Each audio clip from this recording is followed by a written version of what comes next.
Assalamualaikum warahmatullahi wabarakatuh. Anak-anakku yang hebat, bagaimana kabar kalian hari ini? Mudah-mudahan kalian tetap bersemangat dan selalu dalam keadaan sehat. Pagi hari ini, saya akan menjelaskan tentang KD 3.6. Nah, bagaimana isi kompetensi dasar 3.6? Marilah kita ikuti video pembelajaran berikut ini.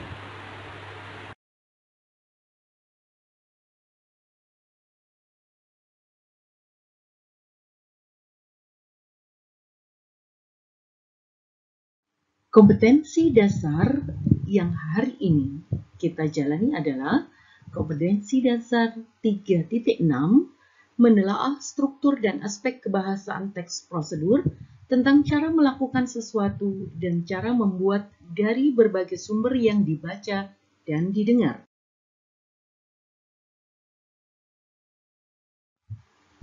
Adapun tujuan pembelajaran hari ini adalah setelah membaca dan mendiskusikan teks prosedur, siswa mampu menelaah struktur dan aspek kebahasaan teks prosedur tentang cara melakukan sesuatu dan cara membuat atau cara memainkan alat musik, tarian daerah, cara membuat kuliner khas daerah, dan lain-lain dari berbagai sumber yang dibaca dan didengar.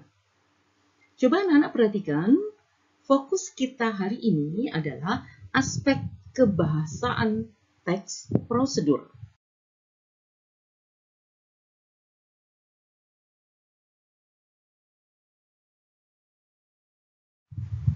Aspek kebahasaan yang pertama adalah adanya penggunaan kalimat perintah. Dalam teks prosedur, lebih banyak menggunakan kalimat perintah daripada pernyataan. Coba kalian perhatikan contoh pernyataan. Anda perlu memosisikan tubuh sejajar dengan monitor. Itu pernyataan, kalimat biasa. Nah, pernyataan-pernyataan itu harus diubah menjadi kalimat perintah, sehingga kalimat itu berbunyi, posisikan tubuh sejajar dengan monitor.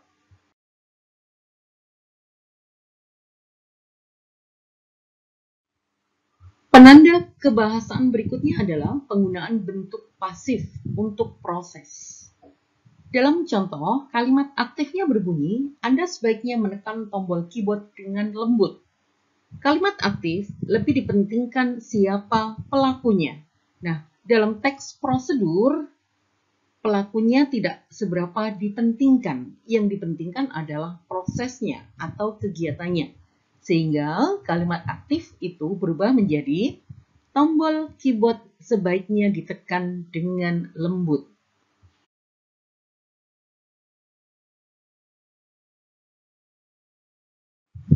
Penggunaan kriteria atau batasan pada teks prosedur dipakai untuk memberi batasan.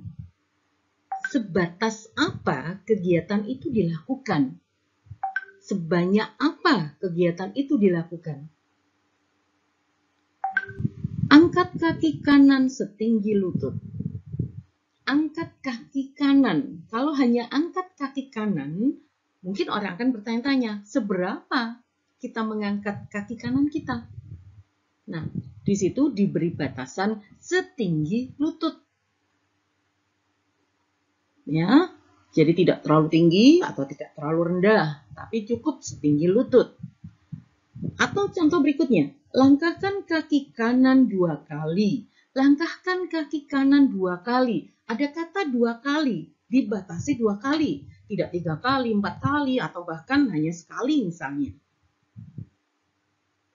Dan pada hitungan 4 bertepuk tangan. Pada hitungan 4 dibatasi. Pada hitungan keempat baru kemudian kita bertepuk tangan. Nah, kriteria atau batasan dipakai untuk memberi panduan bagi kita seberapa banyak atau sebatas apa kita melakukan gerakan atau kita melakukan sesuatu.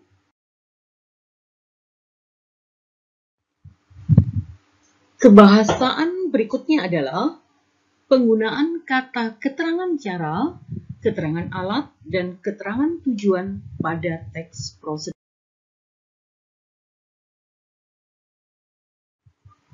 Keterangan atau nama lainnya adalah adverbial. Yang pertama adalah keterangan cara pada kegiatan atau peristiwa yang terjadi, ditandai dengan kata dengan dan secara. Kita lihat contohnya. Bungkuslah adonan dengan rapat.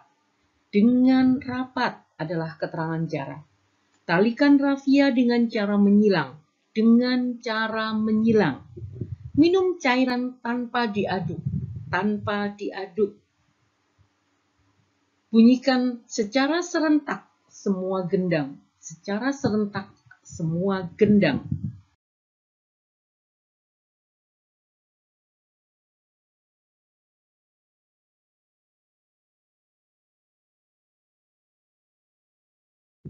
Adverbial berikutnya adalah keterangan alat. Adverbial ini menjelaskan alat yang digunakan pada sebuah kegiatan atau peristiwa. Jadi, adanya keterangan alat. Contohnya, para penebang kayu itu menebang pohon dengan gergaji mesin. Dengan gergaji mesin. Keterangan alat. Lukis kain dengan menggunakan canting. Dengan menggunakan canting. Dengan canting misalnya.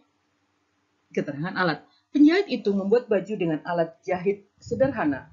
Dengan alat jahit sederhana. Nah, penggunaan keterangan alat ditandai dengan kata dengan.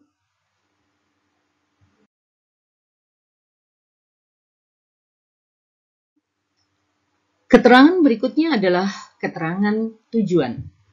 Adverbial ini menambahkan informasi tujuan pada kalimat. Misalnya, penandanya adalah kata supaya dan agar. Kita lihat contohnya. Malam jangan terlalu panas agar tidak merusak kain. Agar tidak merusak kain. Nah, kata agar atau supaya dipakai untuk memberi keterangan tujuan.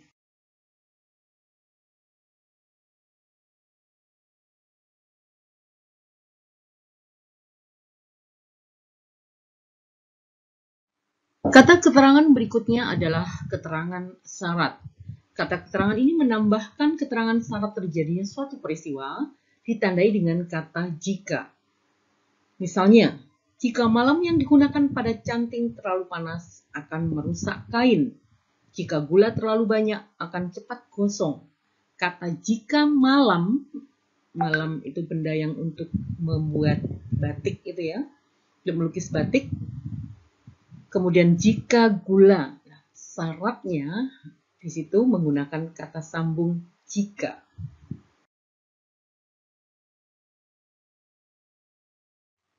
Adverbial berikutnya adalah keterangan akibat. Kata keterangan ini menambah keterangan akibat yang ditimbulkan dari sebuah peristiwa atau kegiatan. Penandanya adalah kata hingga, akibatnya, sehingga, sampai, menjadi, dan sebagainya. Coba perhatikan contoh berikut. Goreng adonan hingga kecoklatan. Hingga kecoklatan. Keterangan akibat. Ulangi kegiatan sampai habis. Jadi setelah kata hingga itu adalah akibat. Setelah kata sampai adalah akibat. Goreng adonan hingga kecoklatan. Ulangi kegiatan sampai bahan habis. Unsur kebahasaan berikutnya adalah penggunaan kalimat saran atau kalimat larangan. Teks prosedur memandu pembaca agar selamat, aman, dan dapat mencapai hasil maksimal. Penggunaan kata atau frase hubung yang biasa dipakai adalah sebaiknya, hindari, jangan. Nah, contoh kalimatnya mungkin sering kita mendengar perintah atau larangan, jadi saran atau larangan yang ada hubungannya dengan teks prosedur. Misalnya kata sebaiknya. Sebaiknya cuci luka dengan air bersih. Hindari penggunaan obat secara terus-menerus. Jangan gunakan api yang terlalu panas. Nah, penggunaan kalimat saran atau larangan memang dipakai untuk memandu pembaca agar selamat, aman, dan dapat mencapai hasil maksimal.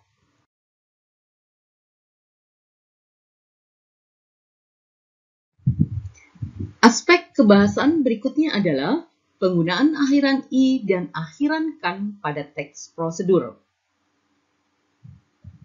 Akhiran i dipakai jika objek dalam kalimat tidak bergerak, sedangkan akhiran kan dipakai jika objek bergerak.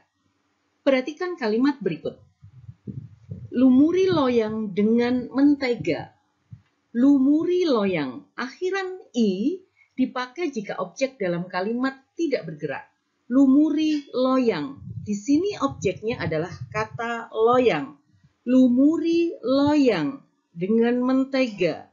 Loyangnya diam, tidak bergerak. Sedangkan kalimat berikutnya, lumurkan mentega pada loyang. Akhiran kan dipakai jika objek bergerak. Di sini objeknya adalah mentega. Lumurkan mentega. Menteganya yang bergerak, ya, melumuri loyang. Melumuri loyang. Loyangnya diam. Menteganya yang bergerak. Jadi, penggunaan akhiran i dipakai jika objek dalam kalimat tidak bergerak. Objek itu maksudnya adalah kata yang langsung mengikuti kata yang berakhiran i atau berakhiran kan. Di sini ada kata loyang, kemudian ada kata mentega. Itu adalah objeknya. Jadi, kalau ada akhiran i, berarti objeknya tidak bergerak. Sedangkan berakhiran kan, objeknya yang bergerak. Nah, anak-anakku yang hebat, demikianlah tadi aspek kebahasaan yang terdapat dalam teks prosedur. Mudah-mudahan apa yang saya sampaikan pada kesempatan hari ini bisa kalian pahami dengan baik. Terima kasih. Bagaimana anak-anakku yang hebat pembelajaran hari ini? Video pembelajaran tadi berisi tentang aspek kebahasaan dari teks prosedur. Mudah-mudahan apa yang kalian cermati dalam video pembelajaran tadi bisa kalian pakai ketika kalian nanti akan menulis teks prosedur. Terima kasih untuk kebersamaan kita hari ini. Mudah-mudahan kalian tetap semangat dalam belajar, tetap jaga kesehatan. Dan Assalamualaikum warahmatullahi wabarakatuh.